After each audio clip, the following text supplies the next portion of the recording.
S ವೀಕ್ಷಕರೇ, ರಾಜ್ಯದಲ್ಲಿ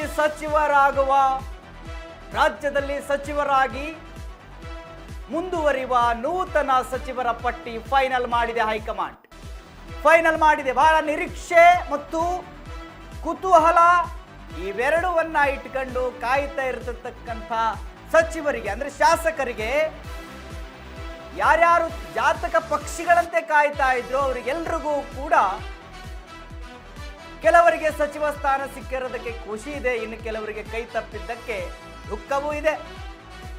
ಇವಾಗ ಹೈಕಮಾಂಡ್ ಹೊಸದೊಂದು ಲಿಸ್ಟ್ ಅನ್ನ ಹೊರಗಡೆ ಬಿಟ್ಟಿದೆ. ಅಂತಿಮವಾಗಿ ಹೈಕಮಾಂಡ್ ಪಟ್ಟಿಯಂತೆ ರಾಜ್ಯದಲ್ಲಿ ಪ್ರಮಾಣ ವಚನಕ್ಕೆ ಸಿದ್ಧತೆಗಳು ನಡೀತಾ ಇದ್ದಾವೆ. ನೋಡಿ, ಬರೋಬ್ಬರಿ 10 ಜನ ಹಳೆ ಸಚಿವರಿಗೆ ಕೋಕ್ ಕೊಡಲಾಗಿದೆ. 10 ಜನ ಸಿದ್ದರಾಮಯ್ಯನವರ ಸಂಪುಟದಲ್ಲಿ ಇದ್ದಿರತಕ್ಕಂತ 10 ಜನರಿಗೆ ಕೋಕ್ ಕೊಡಲಾಗಿದೆ. 6 ಜನರು ಹಳೆ ಸಚಿವರು ಡಿಕೆ ಸಂಪುಟದಲ್ಲಿ 2ನೇ ಪಟ್ಟಿಯಲ್ಲಿ ಫೈನಲ್ ಆಗಿದ್ದಾರೆ, 2ನೇ ಪಟ್ಟಿಯಲ್ಲಿದ್ದಾರೆ. ನೀವು ಗಮನಿಸ್ತಾ ಇದ್ದೀರಿ ಸಂಪೂರ್ಣ ನ್ಯೂಸ್ನಲ್ಲಿ ನೂತನ ಸಚಿವರ ಪಟ್ಟಿ ಯಾರ್ಯಾರಿದ್ದಾರೆ, ಯಾರ್ಯಾರು ಇಲ್ಲ, ಎಲ್ಲವನ್ನ ನಾವು ತೋರಿಸ್ತಾ ಇದ್ದೀವಿ.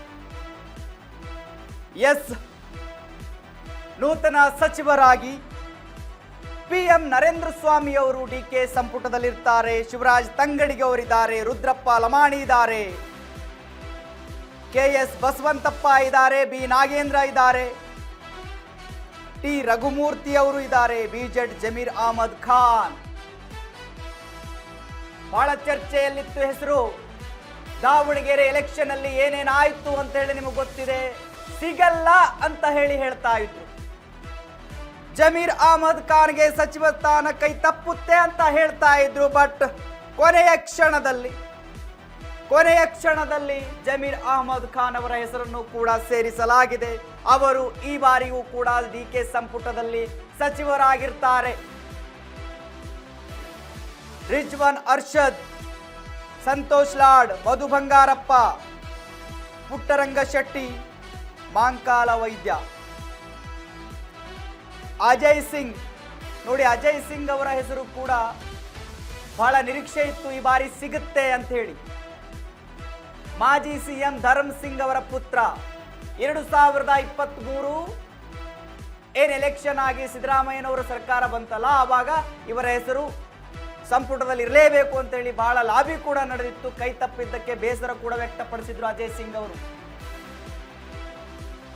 ಇವಾಗ ಅವರ ಹೆಸರು ಕೂಡ 2ನೇ ಪಟ್ಟಿಯಲ್ಲಿ ಫೈನಲ್ ಆಗಿದೆ. ಅಜಯ್ ಸಿಂಗ್ ಅವರ ಹೆಸರು.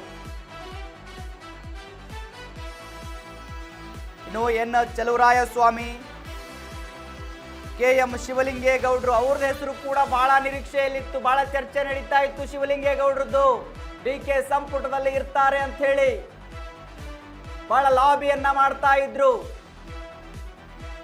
ಅವರಿಗೂ ಕೂಡ ಡಿಕೆ ಸಂಪುಟದಲ್ಲಿ ಸಚಿವರಾಗಲು ಅವಕಾಶ ಸಿಕ್ಕಿದೆ. ಅವರು ಕೂಡ ಸಚಿವರ ಪಟ್ಟಿಯಲ್ಲಿದ್ದಾರೆ. HC ಬಾಲಕೃಷ್ಣ ಅವರು ಮಾಗಡಿ ಶಾಸಕರು, ಸದ್ಯದ ಬಿಡದಿ ಟೌನ್ಶಿಪ್ ವಿಚಾರದಲ್ಲಿ ಭಾರಿ ಪ್ರಚಾರದಲ್ಲಿದ್ದಾರೆ. ಅವರಿಗೂ ಕೂಡ ಸಚಿವ ಸ್ಥಾನ ಒಲಿದು ಬಂದಿದೆ. ಗಾಯತ್ರಿ ಶಾಂತೇಗೌಡ, ಲಕ್ಕು ಅಂದ್ರೆ ಇವ್ರದ್ದು. 3 ದಿನದ ಹಿಂದೆ ಸುಪ್ರೀಂ ಕೋರ್ಟ್ ಆದೇಶವನ್ನ ಹೊರಡಿಸಿದೆ. ಗಾಯತ್ರಿ ಶಾಂತೇಗೌಡರು ವಿಧಾನ ಪರಿಷತ್ ಚರ್ಚೆಯಲ್ಲಿತ್ತು. ಬಡಿ ಗೊಂದಲ ಮತ್ತು ಮತ ಎಣಿಕೆಯಲ್ಲಿ ಏರುಪೇರಾಗಿ ಸುಪ್ರೀಂ ಕೋರ್ಟ್ ಅಲ್ಲಿ ಕೇಸ್ ಇತ್ತು. ವಿಧಾನ ಪರಿಷತ್ತು ಜುಲೈ 31ಕ್ಕೆ ತೀರ್ಪು ಬಂತು. ಗಾಯತ್ರಿ ಶಾಂತೇಗೌಡರು ಅರ್ಹರಿದ್ದಾರೆ ಪರಿಷತ್ ಸದಸ್ಯರಾಗಲು ಅಂತ ಹೇಳಿ. ತೀರ್ಪು ಬಂದು 3 ದಿನ ಸಚಿವ ಸ್ಥಾನ ಇವರ ಕೈ ಸೇರಿದೆ. ಲಕ್ಕು ಅಂದ್ರೆ ಇವ್ರದ್ದು. ಗಾಯತ್ರಿ ಶಾಂತೇಗೌಡರು ಡಿಕೆ ಸಂಪುಟದಲ್ಲಿ ಸಚಿವರಾಗಿ ಕಾರ್ಯನಿರ್ವಹಿಸಲಿದ್ದಾರೆ. ಬಸವರಾಜ ರಾಯರೆಡ್ಡಿ ಇದ್ದಾರೆ, ವಿಜಯಾನಂದ ಕಾಶಪ್ಪನವರ್, ಇವರ ಹೆಸರು ಕೂಡ ಭಾರಿ ನಿರೀಕ್ಷೆಯಲ್ಲಿತ್ತು. ಡಿಕೆ ಸಂಪುಟದಲ್ಲಿ ಇರ್ತಾರೆ ಅಂತ ಹೇಳಿ ಅವರು ಕೂಡ ಇದ್ದಾರೆ. ಲಕ್ಷ್ಮಣ ಸವದಿ ಅವರು ಕೂಡ ಡಿಕೆ ಸಂಪುಟದಲ್ಲಿದ್ದಾರೆ. 20 ಸಚಿವ ಸ್ಥಾನದಲ್ಲಿ 16 ತುಂಬಿಸ್ತಾರೆ, 17 ತುಂಬಿಸ್ತಾರೆ, ಉಳಿದಿರ್ತಕ್ಕಂಥದ್ದು 2 ಖಾಲಿ ಇಡ್ತಾರೆ. ಲಾಬಿ ಮಾಡುವ ಅಥವಾ ಬಂಡಾಯ ಹೇಳುವ ಶಾಸಕರಿಗೆ ಆ ಸ್ಥಾನವನ್ನ ಕೊಡೋಣ ಅಂತ ಹೇಳಿ ಖಾಲಿ ಇಡ್ತಾರೆ ಅಂತ ಹೇಳಲಾಗ್ತಾ ಇತ್ತು. ಬಟ್ ಆ ಕೆಲಸವನ್ನ ಹೈಕಮಾಂಡ್ ಮಾಡಿಲ್ಲ.